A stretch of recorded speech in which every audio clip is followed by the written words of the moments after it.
दोस्तों नमस्कार। मैं बीएम मिश्र अनसुने किस्से में आप सबका स्वागत करता हूं। अनसुने किस्से में मैं इस मंगलवार आपके लिए लाया हूं कहानी दहेज अस्त्र। मुझे अपना काम करने दो। जहां तक रही बात खाता खाली करने की, तो मुझे उसका पूरा हक है। मेरे पिता ने तुमसे शादी ही इसीलिए की थी ताकि मैं जिंदगी भर अपने मन की कर सकूं। सीधे सीधे कहूं तो मेरे पिता ने मेरी शादी तुमसे नहीं, तुम्हारे बैंक अकाउंट से की थी। इसलिए मैं तुम्हारे अकाउंट का जब चाहूं जैसा चाहूं इस्तेमाल कर सकती हूं। सुलक्षणा की बातें सुन रहा नितिन कुछ यूं खामोश था जैसे वो किसी खतरनाक जाल में फंसा छटपटा रहा हो। तो आइए सुनते हैं एक शातिर महिला के जाल में फंसे होनहार युवक के अंत की कहानी। पोर्च से कार बाहर निकालकर नितिन पत्नी सुलक्षणा का इंतजार कर रहा था। ठीक 5 मिनट पहले ही वो ऑफिस से आया था, इसलिए दिन भर की थकान चेहरे पर स्पष्ट रूप से दिख रही थी। महीनों से ऐसा ही चल रहा था। नितिन जब ऑफिस से आता तो सुलक्षणा कहीं न कहीं जाने के लिए तैयार खड़ी रहती। सुलक्षणा नितिन को हाथ मुंह धोने और चाय पीने तक के लिए समय न देती। नितिन की सूरत बता रही थी कि वो किसी भीषण दबाव में है। सीढ़ियों से सैंडल की टक टक की आवाज आनी शुरू हुई। नितिन ने अलर्ट होकर दोनों हाथ कार की स्टीयरिंग पर रख लिए। चलो जल्दी करो, आज हमें बहुत सारी शॉपिंग करनी है। यह कहते हुए सुलक्षणा ने झटके से कार का दरवाजा खोला और सीट पर बैठने के बाद जब उसने दरवाजा बंद किया तो नितिन को लगा जैसे किसी ने उसके सिर पर हथौड़ा मार दिया हो। उसने कार सड़क पर ले ली।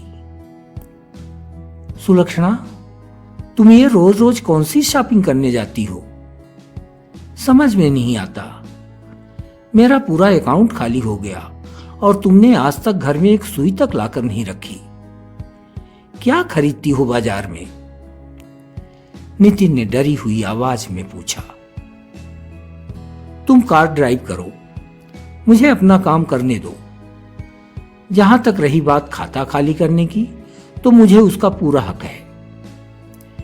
मेरे पिता ने तुमसे शादी ही इसीलिए की थी ताकि मैं जिंदगी भर अपने मन की कर सकूं।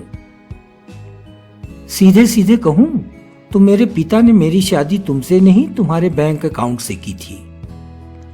इसलिए मैं तुम्हारे अकाउंट का जब चाहूं जैसा चाहूं इस्तेमाल कर सकती हूं।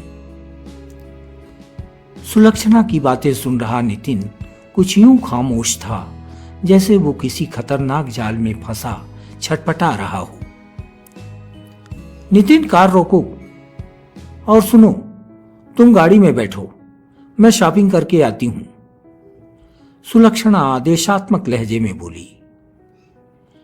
लेकिन सुलक्षणा, यह शॉपिंग मॉल तो बहुत महंगा है। यहां सभी चीजें इंपोर्टेड मिलती हैं, सामान्य से लगभग 2 गुने दाम में। चलो कहीं और चलते हैं। नितिन ने सुलक्षणा से अनुरोध किया। तो अब तुम मुझे सिखाओगे शॉपिंग करना। मुझे कहां से खरीदारी करनी है ये तुम बताओगे। चुपचाप गाड़ी में बैठे रहो, घंटे भर बाद मैं आती हूं। सुलक्षणा कार से उतरकर माल की ओर ऐसे दौड़ी जैसे वहां कोई उसका इंतजार कर रहा हो। 1 घंटे से अधिक हो गए। दिन भर का थका नितिन कार में बैठा ऊँघ रहा था। उसने घड़ी देखी। कहां रह गई ये सुलक्षणा? न जाने क्यों इतनी देर कर रही है। सीट पर अधलेटे नितिन ने माल के गेट की ओर नजरें फेरी। सुलक्षणा एक युवक से बात करती हुई धीरे धीरे कार की ओर बढ़ती दिखी। नितिन ने राहत की सांस ली, लेकिन हर बार की तरह इस बार भी सुलक्षणा के खाली हाथ देखकर उसे हैरानी भी हुई। ये तो शॉपिंग करने गई थी, लेकिन खाली हाथ लौट रही है। समझ में नहीं आता ये कर क्या रही है। और ये आदमी जब भी सुलक्षणा शॉपिंग के लिए आती है ये मिल ही जाता है। कौन हो सकता है ये? मेरे करीब क्यों नहीं आता? नितिन सुलक्षणा की हरकतों के बारे में सोचने लगा। इन दिनों उसके व्यवहार में अजीब सा परिवर्तन दिख रहा था। नितिन दिमाग पर जोर लगा ही रहा था कि सुलक्षणा की बेहुदा कड़क आवाज ने उसके दिमाग को आगे बढ़ने से रोक दिया। नितिन, तुम घर जाओ, मुझे कुछ और काम है। मैं रात 10 बजे तक घर आ पाऊंगी। ये कहते हुए सुलक्षणा उस युवक के साथ आगे बढ़ गई। नितिन कुछ पूछना चाह रहा था लेकिन सुलक्षणा ने उसे मौका ही नहीं दिया। नितिन चुपचाप घर लौट आया और बिस्तर पर ऐसे गिरा जैसे कटा हुआ कोई पेड़ जमीन पर। महीनों से ऐसा ही चल रहा था। सुलक्षणा देर रात घर आती और नितिन प्रायः बिना खाए ही सो जाता। आज जब वो बिस्तर पर लेटा तो नींद और उसकी आंखों के बीच पुरानी बातें आकर खड़ी हो गईं। 3 साल पहले नितिन और सुलक्षणा का विवाह हुआ था। दोनों मल्टीनेशनल कंपनी में नौकरी करते थे। हर महीने दोनों की तनख्वाह से करीब 5 लाख रुपए आते थे। दोनों शहर की उच्च आय वर्ग परिवार में शुमार थे। दोनों के मां बाप भी आर्थिक रूप से संपन्न थे। साल भर पहले उनके एक बेटा हुआ जिसका नाम अभिजीत रखा।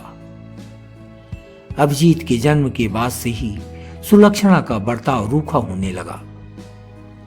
उसकी बातचीत का लहजा बदलने लगा और किसी न किसी बहाने वो नितिन से दूरी बनाने लगी। कभी कभी बदतमीजी पर भी उतर आती। अक्सर दोनों के बीच पैसों को लेकर बहस होने लगी।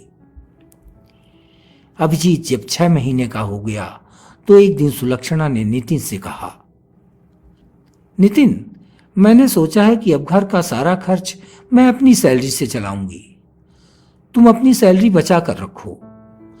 अभिजीत जब बड़ा होगा तो ये पैसे उसकी पढ़ाई में लगाएंगे, उसे भी अपने जैसा बनाएंगे, बिल्कुल सेल्फ डिपेंड। सुलक्षणा के इस प्रस्ताव पर नितिन को कोई आपत्ति नहीं थी।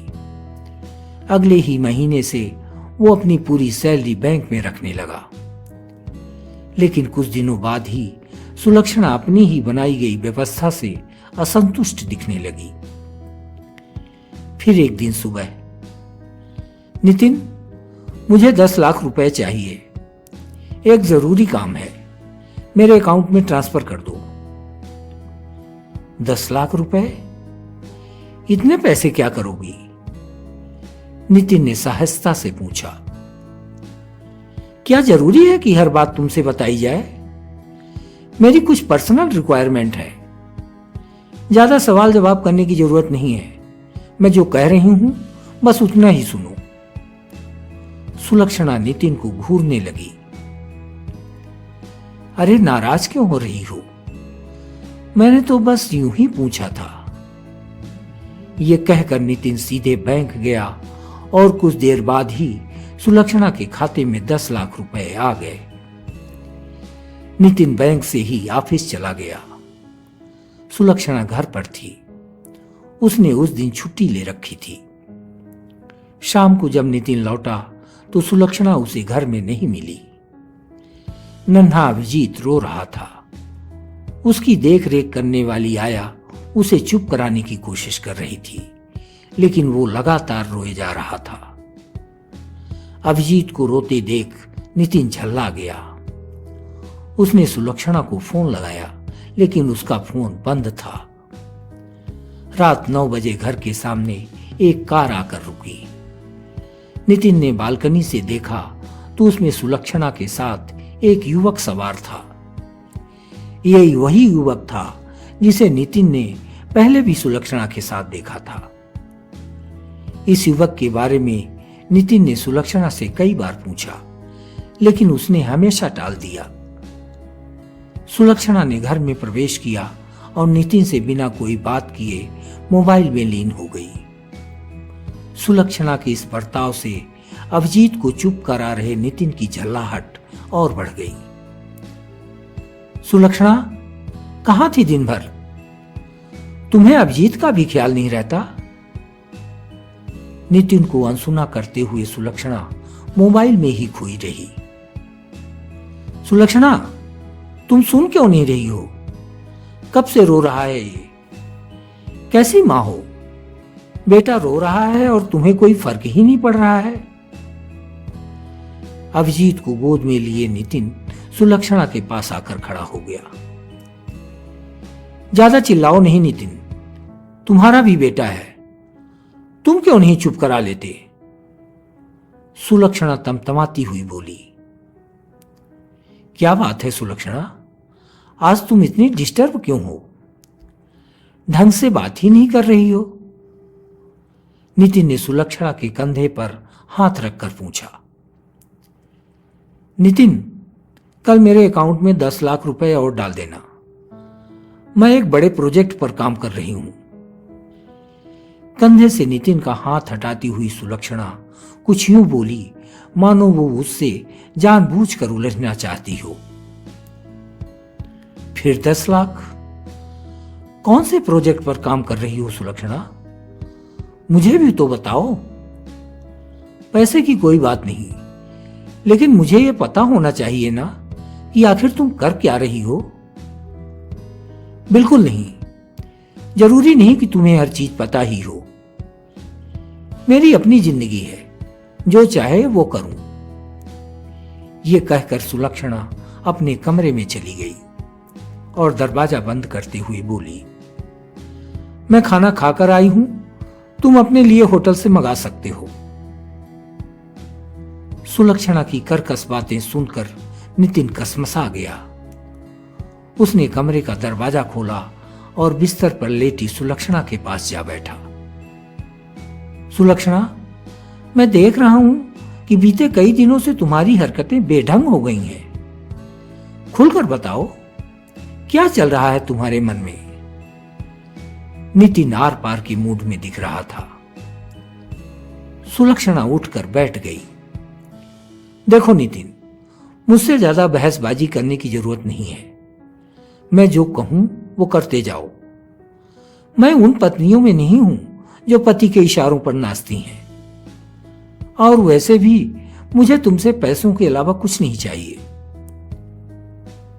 ठीक है सुलक्षणा, मैं पैसे तो दे ही रहा हूं, लेकिन इन पैसों का तुम कर क्या रही हो, मुझे यह जानने का हक तो है ना। मैं महीनों से देख रहा हूं, तुम बार बार मुझसे पैसे लेती हो और उसका क्या करती हो ये नहीं बताती। आखिर ये पैसे जा कहां रहे हैं? और आज तुम ये भी बताओ, वो आदमी जो हमेशा तुम्हारे इर्द गिर्द मंडराता रहता है वो कौन है? मुझे सब सच सच बताओ सुलक्षणा। जब तक तुम सब स्पष्ट नहीं करोगी तब तक मैं अब तुम्हें एक पैसे नहीं दूंगा। त्रस्त हो चुका नितिन अपना तेवर उग्र करते हुए बोला। क्या कहा तुमने? एक पैसे नहीं दोगे? जानते हो तुम क्या कह रहे हो? मुझे तुम तब तक पैसे दोगे जब तक कि तुम्हारा अकाउंट खाली ना हो जाए। फिर कौन से अपने पैसे दे रहे हो तुम?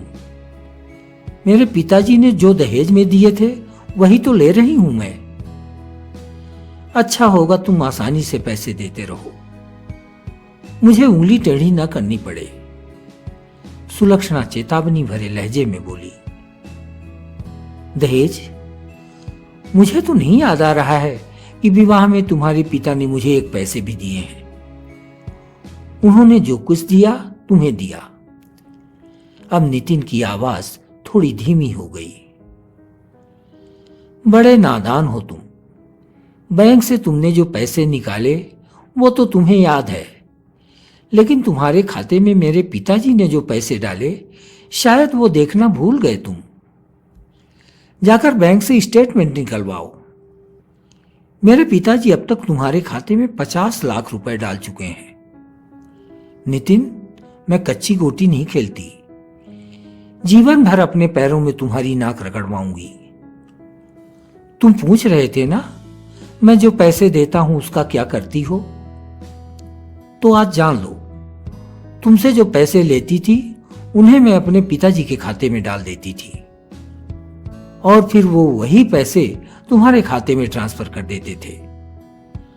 ऐसा मैं इसलिए करती थी ताकि मैं ये साबित कर सकूं कि तुमने मेरे पिता से दहेज लिया है।